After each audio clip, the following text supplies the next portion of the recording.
सिंध मुंहिंजी अमा सूह तुंहिंजी मथा छा लिखी छा लिखां छा लिखी छा लिखां सिंध मुंहिंजी अमा। दुनिया जा सिंधियो हिक मुठ थी सिंध बचायो। सिंध मुंहिंजी अमा सूह तुंहिंजी मथा छा लिखां।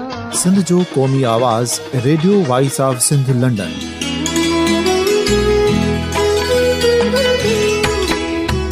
Radio voice of Sindh London पंहिंजी नशरियात में सिंध जी सियासत, समाज, इक़्तिसादियात, तारीख़, क़ौमी उमंगुनि ऐं इख़्लाक़ियात मुतलिक़ सिंध जी हक़ीक़ी तर्जुमानी कंदे प्रोग्रामनि खे असराइतो बणाइण लाइ सिंध जे घण घुरनि ऐं धरतीअ सां प्यार कंदड़ अदीबनि, दानिशवरनि, सहाफ़ियुनि, उस्तादनि, वकीलनि ऐं हर तबिके जे मानवारनि सजणनि खे सिंध में शऊरी इनक़लाब लाइ सहकार जो सॾु ॾियूं था।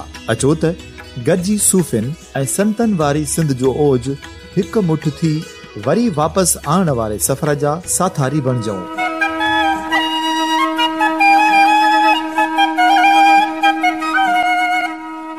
हिक नए सुबुह जी शुरूआत जो पड़ाॾो घर घर, ॻोठ ॻोठ ऐं शहर शहर ताईं पहुचायो। शाल सिंध आबाद ऐं ख़ुशहाल थिए, सिंधी माण्हू सुखियो ऐं सताबो थिए।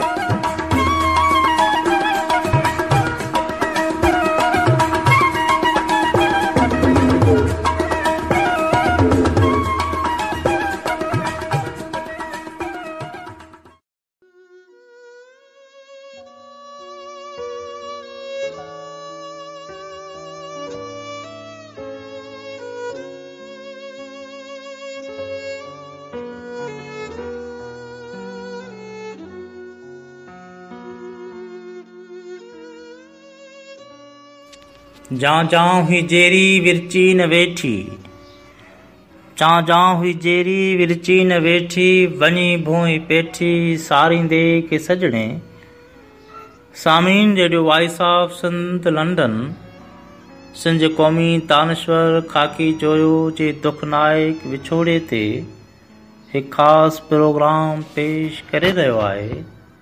इन प्रोग्राम में दीदार शाम जो दुनिया जे समूरनि सिंधियुनि खे सलाम क़बूल पवे। सामीन सिंध क़ौमी दानिश्वर खाकी जोयो जो विछोड़ो सॼी दुनिया जे सिंधियुनि लाइ हिकु ॾुख जी ख़बर आहे। क़ौमी तहरीक सां लाॻापियल सिंध खां ॿाहिरि मौजूद समूरनि सिंधियुनि जी या ख़्वाहिश या तड़प रही त संदसि आख़िरी सफ़र में शरीक थिजे, पर वक़्त ऐं हालातुनि खे मद्देनज़र रखंदे उहे सिंध जा आशिक़ संदसि जनाज़े में शरीक न थी सघिया। सामीन ई सिंध जो आशिक़ क़ौमी दानिश्वर खाकी जोयो केतिरे ई अरसे खां बीमार रहियो। ताज़ो हैदराबाद जी हिकु प्राइवेट हॉस्पिटल में दाख़िल कयो वियो हो, जंहिंखां पोइ खेसि कराची आगा खान हॉस्पिटल में दाख़िल कयो वियो, जिते हिन 2 मई 2017 ते दम धणी हवाले कयो। संदसि जनाज़े नमाज़ भिटाई टाउन कासाबाद हैदराबाद में अदा कई वई। जनाज़े नमाज़ अदा करण खां पोइ संदसि मढ़ खे साईं जीएम सैयद जी शहर सन ॾांहुं आंदो वियो, जिते संदसि वसियत मुताबिक़ साईं जीएम सैयद जे पैरांदीअ खां दफ़न कयो वियो। सामीन संदसि मयत खे जीए सिंध जो ॻाढ़ो झंडो वेढ़ियलु हुयो, उन मथां गुलाबनि जी वर्खा थियल हुई।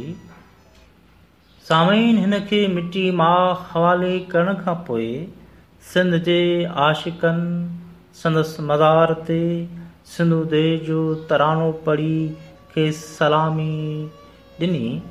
सामीन सिंध जे हिन आशिक़ सिंध जे क़ौमी दानिश्वर ऐं शाइर खाकी जोयो जनरल अयूब ऐं जनरल ज़िया जे दौर में भी मज़ाहमती शाइरी लिखी उन वक़्त जे सियासी मैदान में सिंध जे जोधनि खे हिमथायो पए। अदब जी दुनिया में संदसि केतिरी मज़ाहमती शाइरी मौजूदु आहे, पर पाण अॼु हिते संदसि उहो नज़म पढ़ंदासीं जंहिंजो उनवान आहे पाण खे हाणे आज़ादु घुर्जे वतन। जी सामीन, त हाज़िर आहे ख़ाकी जोए जो ही तवील नज़म।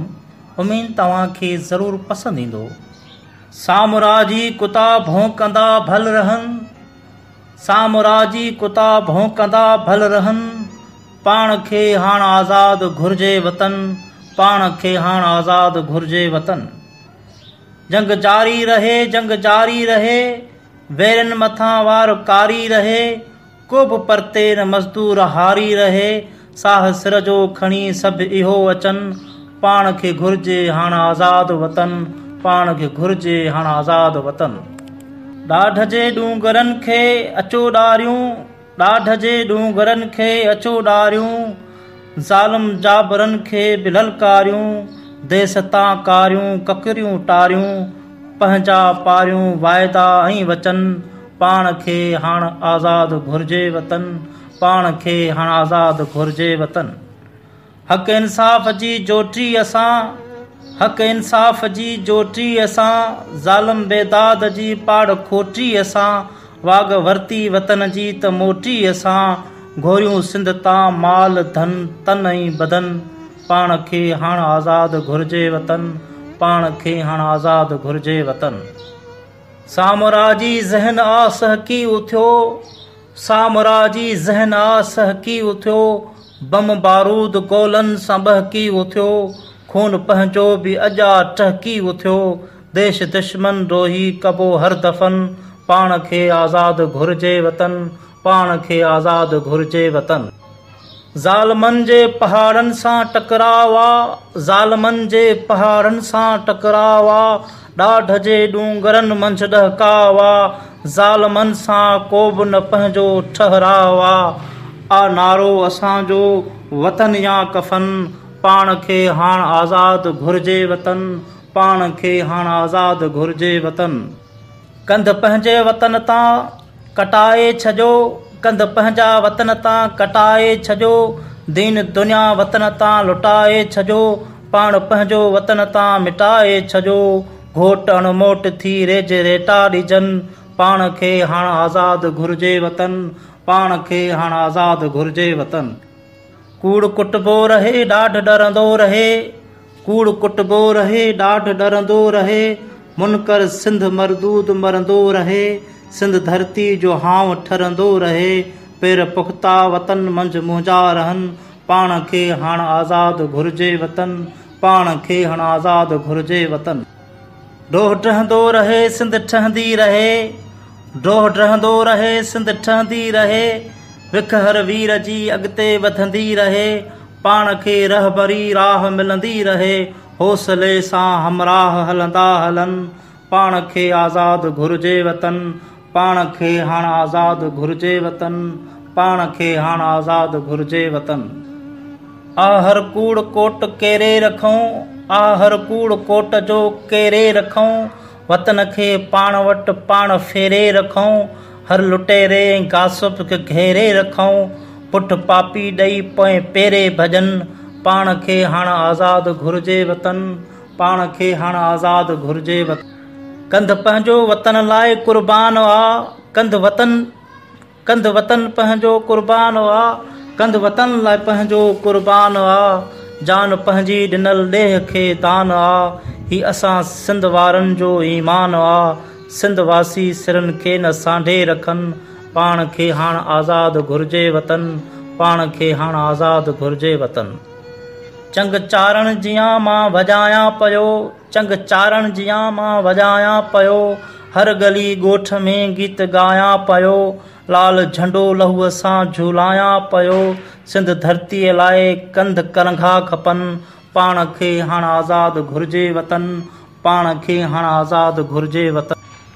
मूंखे आहे मोहन जे दड़े जो कसम, मूंखे आहे मोहन जे दड़े जो कसम, ममता तां कभी जान पंहिंजी ख़तम, किन पोइते कॾहिं हिकु बि क़दम हणिबो, इम्तिहाननि मथां इम्तिहान भल अचनि, पाण खे आज़ादु घुर्जे वतन, पाण खे आज़ादु घुरिजे वतन।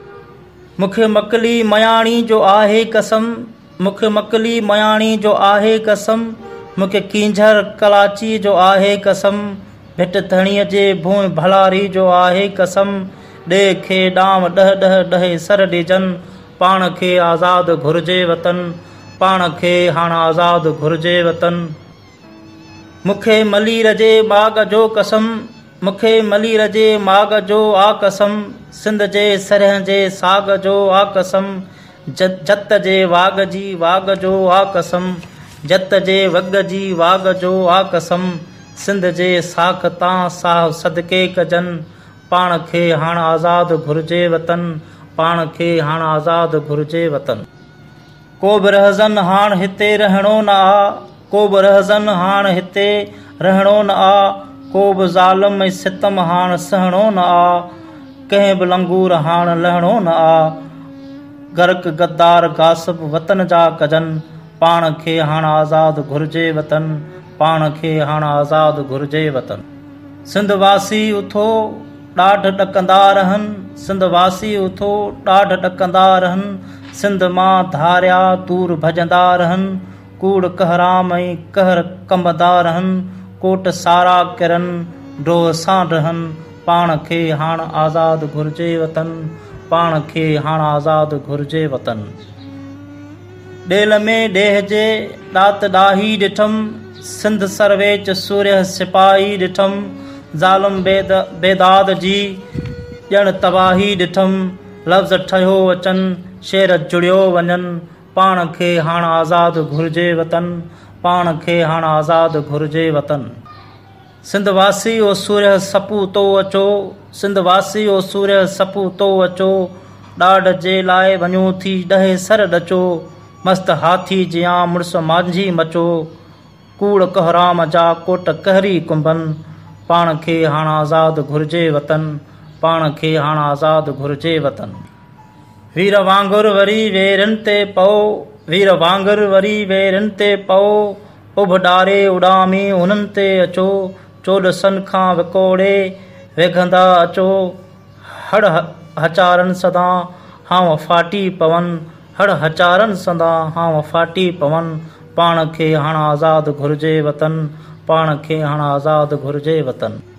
मीर महिराण जा मर्द मांझी थियो, मीर महिराण जा मर्द मांझी थियो, सिंध ॿेड़ीअ संदा वीर वांझी थियो, भूं जा भर जला सुबह सांझी थियो, हिकु हाकार कयो हचारा हटनि, पाण खे हाणे आज़ादु घुरिजे वतन, पाण खे हाणे आज़ादु घुरिजे वतन।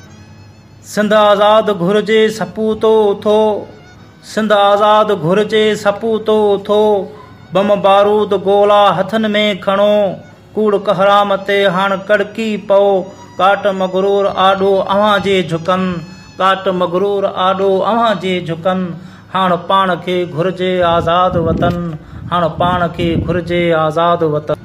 काह करियो सिघो कूड़ कहराम ते, काह करियो सिघो कूड़ कहराम ते, तेज़ हलंदा हलो हेल हर गाम ते, कंध किरंदा रहनि सिंध जे नाम ते, वाट मां वाट वरियाम ठाहे हलनि, वाट मां वाट वरियाम ठाहे हलनि, पाण खे हाणे आज़ादु घुरिजे वतन, पाण खे हाणे आज़ादु घुरिजे वतन। सिंध जे सुबुह जो वक़्तु वारे अचो, सिंध जे सुबुह जो वक़्तु वारे अचो, मुनकर सिंध मरदूद मारे अचो, लूण बुरके लतन सां ॻारे अचो, लाह लंगूर लोभन जा ठिकरी अचनि, लाह लंगूर लोभन जा निकिरी अचनि, पाण खे हाणे आज़ादु घुरिजे वतन, पाण खे हाणे आज़ादु घुरिजे वतन। सिंध धरती जा सॾ सुणंदा हलो, गोड़ गुमसान सां गूंजंदा हलो, सिंध धरती जा सॾ सुणंदा हलो, गोड़ गुमसान सां घोट गूंजंदा हलो, सिंध जे वेरनि सां विढ़ंदा हलो, तरंग रत जे तलाउनि में तरंदा रहनि, पाण खे हाणे आज़ादु घुरिजे वतन, पाण खे हाणे आज़ादु घुरिजे। राति गुज़री वञे ॾींहुं उभरी अचे, राति गुज़री वञे ॾींहुं उभरी अचे, मंज़िलनि ॾे क़दम पंहिंजो निकिरी अचे, साथ सुरहाण सोढनि जो संभरी अचे, साथ सुरहाण सोढनि जो संभरी अचे, चोॾ सन खां फतह जा निगारा वजन, पाण खे हाणे आज़ाद घुर्जे वतन, पाण खे हाणे आज़ाद घुर्जे वतन। सिंध अरगून तुरखानन फौरन फुरी, सिंध अरगून तुरखानन फौरन फुरी, सिंध मुग़ल खान खाना फौरन फुरी, सिंध मदद खान अफ़गान फौरन फुरी, सिंध साई रही धूड़ मंझंदि मुंहं में पवयन, पाण खे हाणे आज़ाद घुर्जे वतन, पाण खे हाणे आज़ाद घुर्जे वतन। सिंध धाड़ेल अरबी लुटींदा रहा, सिंध केई अजनबी लुटींदा रहा, सिंध जाई अरबी लुटींदा रहा, सिंध खे रहज़नी सां लुटींदा रहा रहज़न, पाण खे हाणे आज़ाद घुर्जे वतन, पाण खे हाणे आज़ाद घुर्जे वतन। सिंध तहज़ीब तमंदन जो गहवार आ, सिंध तहज़ीब तमंदन जो गहवार आ, सिंध मज़लूम क़ौमुनि जो महदार आ, सिंध संसार सारे जो सिंगार आ, सिंध धरती ते जन्नतूं रश्क कनि, पाण खे हाणे आज़ाद घुर्जे वतन, पाण खे हाणे आज़ाद घुर्जे वतन। सिंध संसार लाइ अमन पैगाम आ, सिंध संसार लाइ अमन पैगाम आ, माणपो भाई पी प्यार हिते जाम आ, हक़ जो सिंध होको अलहाम आ, हक़ जो सिंध होको ऐं अलहाम आ, सिंध इंसानियत दर्स अमन, पाण खे हाणे आज़ाद घुर्जे वतन, पाण खे हाणे आज़ाद घुर्जे वतन। सिंध सरवाण सर्वेच साथी उथो, सिंध सरवाण सर्वेच साथी उथो, सिंध धरती लाइ सिंध वासी उथो, मुनकर सिंध खे मारे मांझी उथो, मुनकर सिंध खे मारे मांझी उथो, कीन गद्दार हाण हित था खपनि, पाण खे घुर्जे हाणे आज़ाद वतन, पाण खे घुर्जे हाणे आज़ाद वतन। सिंध धरती खे सिंध वारा खपनि, सिंध धरती खे सिंध वारा खपनि, मर्द मज़बूत मांझी मतारा खपनि, पयल पाया पहाड़नि जा पारा खपनि, जा ॾिसी ॾाढ डूंगर ॾकनि, पाण खे हाणे आज़ाद घुर्जे वतन, पाण खे हाणे आज़ाद घुर्जे वतन। सिंध धरती बांका बहादुर खपनि, ॾाढ ॾारे रखनि सिॾहे सर खपनि, ऐं दरिया ख़ान दिलावर खपनि, कीन गद्दार हाणे चने सर खपनि, पाण खे हाणे आज़ाद घुर्जे वतन, पाण खे हाणे आज़ाद घुर्जे वतन।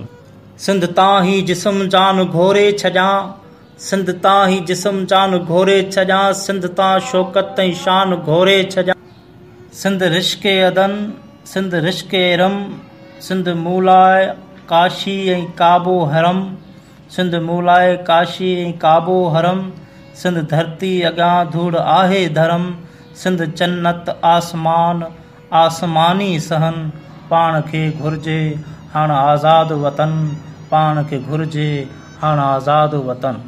सिंध अक़ीदो ईमान आ, सिंध इंजील ऐं क़ुरान गीता क़ुरान आ, सिंध अक़ीदो ईमान आ, सिंध इंजील गीता ऐं क़ुरान आ, सिंध जहिड़े मुए आ अझो अमन, पाण खे घुर्जे आज़ाद वतन, पाण खे घुर्जे हाणे आज़ाद वतन, पाण खे घुर्जे हाणे आज़ाद वतन, पाण खे घुर्जे हाणे आज़ाद वतन।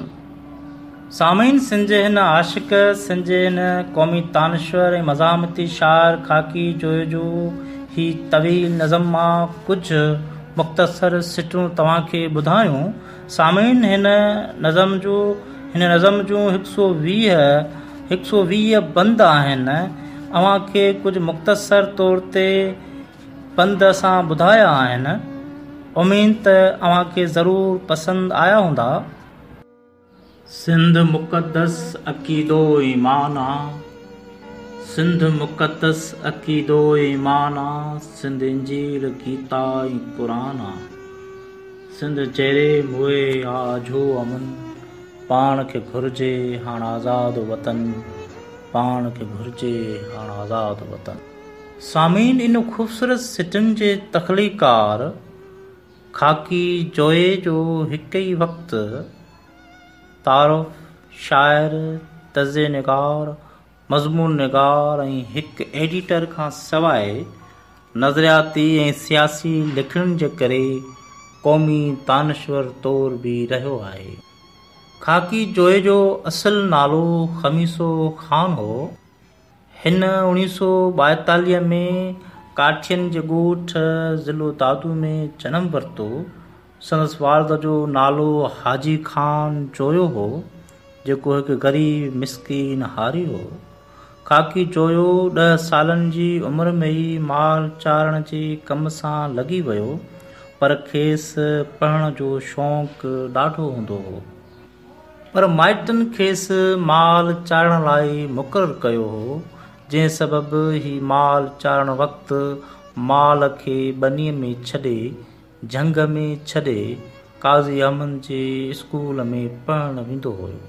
हिकु ॾींहुं संदसि माल वञी पराए ॿनी में पियो, जंहिं ते माल खे खणी ढक में विधो वियो, जेका हिन जे वालिद साहब खे ख़बर पई, जंहिं ते हिन खे चङी ख़ासी मार कढी, जंहिं बाद हिन जो लिकी पढ़ण बि वियो हलियो। पर खाकी जोयो जे पढ़ाईअ जो शौक़ु ख़तमु न थियो। हू पंहिंजे नंढे भाउ ताज जोयो खां पढ़णु शुरू कयो। खाकी जॾहिं 14 सालनि जो थियो त हिन सन शहर में हिकु डॉक्टर टिलूमल धीरवाणी वटि नौकरी कई, जंहिं संदसि पढ़ण जो शौक़ु ॾिसी खेसि सिंधी ऐं अंग्रेज़ी पढ़ाइणु शुरू कई। राति जो वरी मोहम्मद उर्स मीरभर वटि क़ुरान शरीफ़ जी तालीमात शुरू कई। अॻिते हली ही पंहिंजे मुंहुं किताब रिसाला ऐं ॿियो मवाद पढ़णु लॻो। सामीन, खाकी जोए जी अदबी अवसर ऐं कद काठ कुझु हीअं आहे। खाकी जोयो पंहिंजी शाइरी जी शुरूआति शाह लतीफ़, मेयन शाह इनायत ऐं ख़लीफ़े नबी बख्श कासिम जे कलाम पढ़ण सां कई। शुरूअ में वायूं ऐं काफ़ियूं तरनम सां जुंगारींदो हुयो। इहो ई सबबु हुयो जो खाकी वाई, काफ़ी ऐं बेत जो सुठो शाइर हुयो। हिन वरी बाक़ाइदा शाइरी जी शुरूआति 1966 खां कई। होरियां संदसि मुताइले वधण सां गॾु संदसि ख़्यालनि में ऐं शाइरी में पुख़्तगी ऐं क़ौमियत जो रंग बि चढ़ंदो वियो। संदसि शाइरी में उस्ताद राशिद मोराई हुयो। संदसि ख़्यालनि में पुख़्तगी ऐं संदसि लिखणी में जान साईं जीएम सैयद जे किताबनि जे मुताइले सां गॾु सिंध जे तारीख़ जे किताबनि जे मुताइले सां पैदा थी। हिन 1989 में साञा रिसाले जो बुनियादु विधो, जंहिंजो पहिरियों पर्चो सितंबर 1989 में शाया थियो, जेको वतन दोस्त, इनकलाबी ऐं मज़ाहमती अदब जो तर्जुमान बणिजी वियो। जंहिं रिसाले सिंध में सियासी सुजागी ऐं नज़रियाती अदब जो प्रचार कयो, खाकी जोयो उन जो एडिटर पिणु हुयो। सामीन, खाकी जोए नज़रियाती अदब में बि तमामु ख़ूबसूरत किताब ॾिना आहिनि। हिन हिक पासे साञाह वसीले नज़रियाती अदब जो प्रचार कयो त ॿिए तरफ़ अबू जिब्रान जे नाले सां हिन केतिरा ई किताब पिणु लिखिया, जंहिं किताबनि ज़रिए हिन क़ौमियत ऐं साइंसी ऐं सोशलिज़म जो प्रचार कयो। खाकी जोयो साईं जीएम सैयद जे फ़िक्र सां लाॻापियल क़ौमी पार्टियुनि जे नज़रियाती शोबे जो सरबराह बि रहियो, जंहिं सियासी कारकुननि जी नज़रियाती ऐं सियासी तरबियत ईमानदारीअ सां ऐं सचाईअ सां कई। संदसि किताब अबू जिब्रान ऐं खाकी जोए जे नाले सां लिखियल लन जो कुझु तादाद ऐं नाला ही आहिनि: फिरिया पसी फेण, इनकलाबी वाट, सिंध में उर्दू आबादी जो मुस्तक़बिल, केॾारो पंजाबी तानश्वर ऐं मज़लूम क़ौमूं, शख़्सियत जी वेगाणप जो फ़लसफ़ो, तरक़ी पसंद अदब जा मयार, क़ौमी सुवाल जो तनक़ीदी जाइज़ो, आज़ादी जो हक़ ऐं संदसि आतम कथा समेत 40 जे लॻभॻि संदसि किताब मौजूदु आहिनि। शुरू में संदसि शाइरी रूह रिहान, नई ज़िंदगी ऐं ॿियनि रिसालनि में छपचणु लॻी। इन सां गॾु हिन उहे रिसाला घुराए विकिणणु पिणु शुरू कया। अॻिते हली गुज़र सफ़र वास्ते सकरन में सिंध किताब घर खोलियो ऐं पाण बाद में 1990 में लॾे अची हैदराबाद में वेठो। ख़ाकी जोए जो पहिरियों किताब तवील नज़म, पाण खे घुर्जे हाणे आज़ाद वतन, 1973 में छपियो, जेको हिन 1972 में लिखियो हो। इन किताब जो महाक सिंध जे ॾाहे मोहम्मद इब्राहिम जोए लिखियो आहे। ख़ाकी जोए जो इहो तवील नज़म बांग्लादेश जे क़याम खां पोइ मुल्की हालतुनि खां मुतासिर थी लिखियो, जेको नज़म 120 बंदनि ते मुश्तमिल आहे। ख़ाकी जोए जो अहिड़ो ई हिकु ॿियो नज़म, पाकिस्तान जो मतिलबु छा, 1977 जे मार्शला ऐं पोइ 1983 जी जमहूरी तहरीक में सिंध जे अदा कयल शानदार किरदार खां मुतासिर थी लिखियो, जेको आसण जिन अरेज जे नाले सां 1985 में किताब जी सूरत में शाया थियो।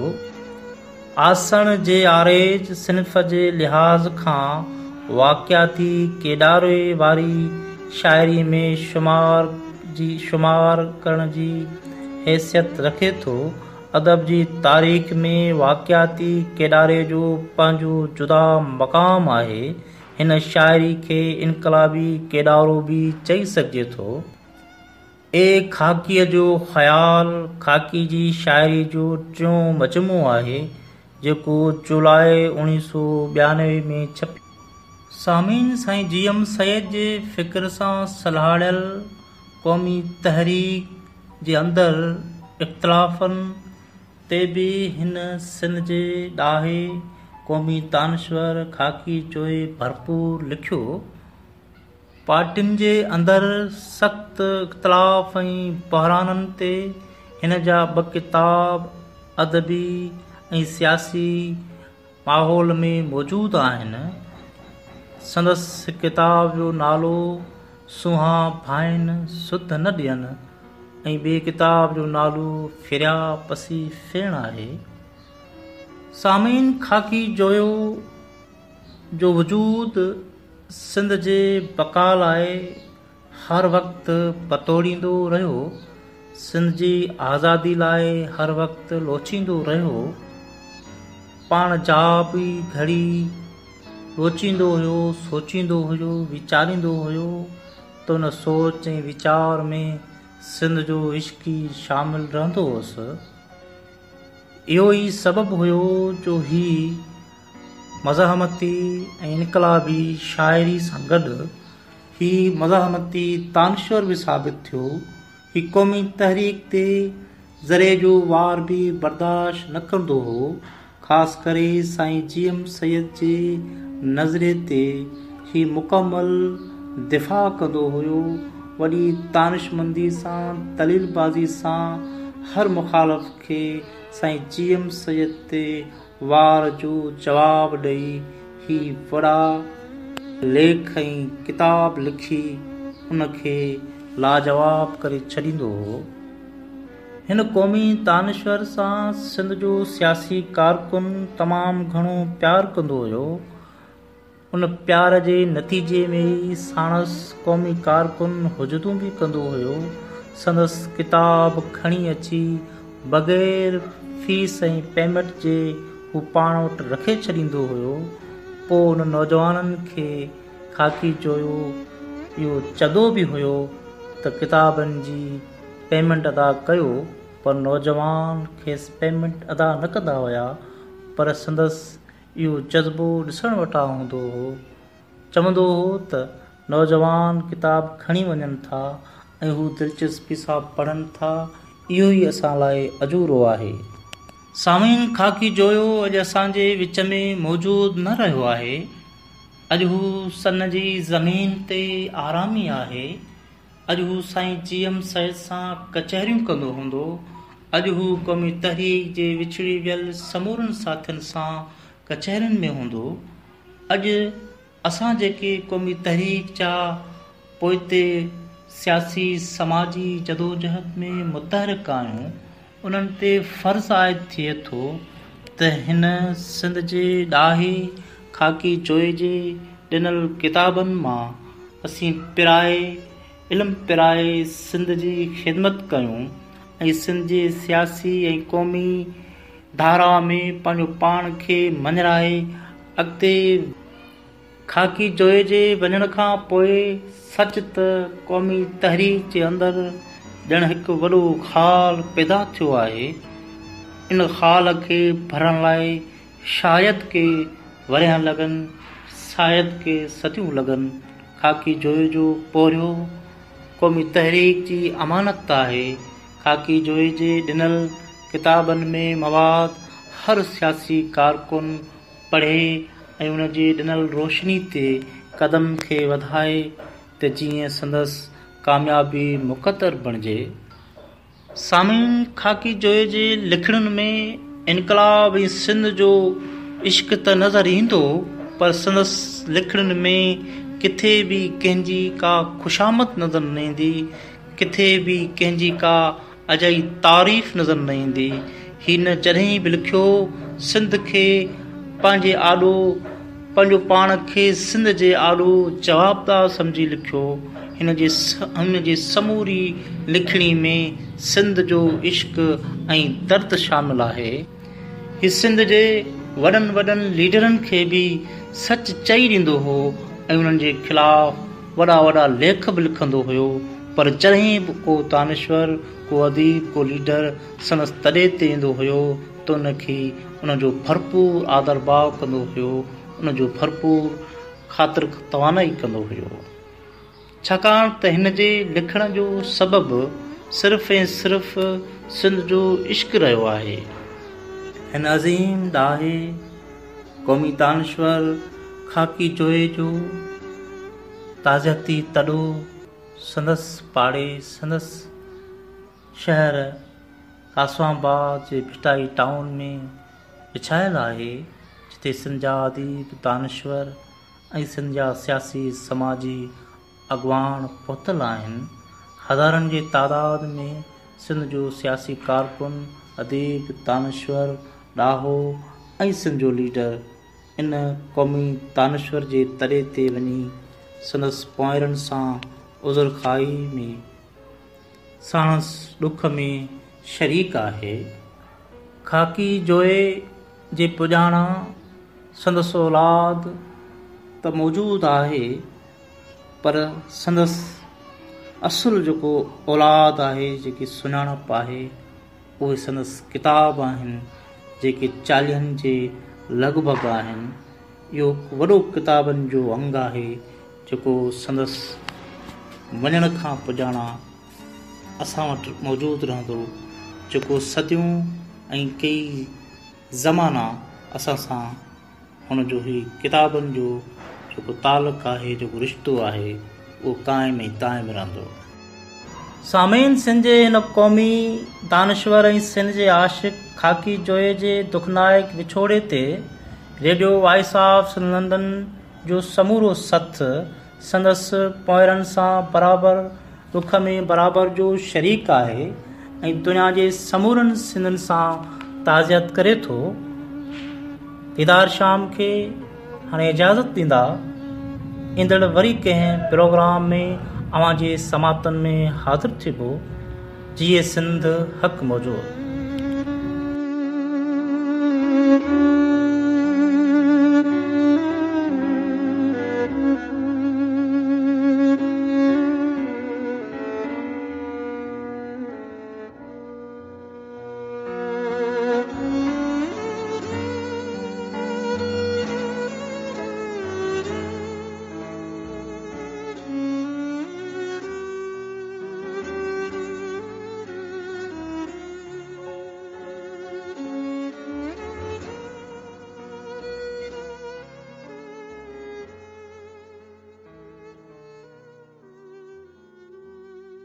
अवां जी समातुनि ताईं radio voice of Sindh London.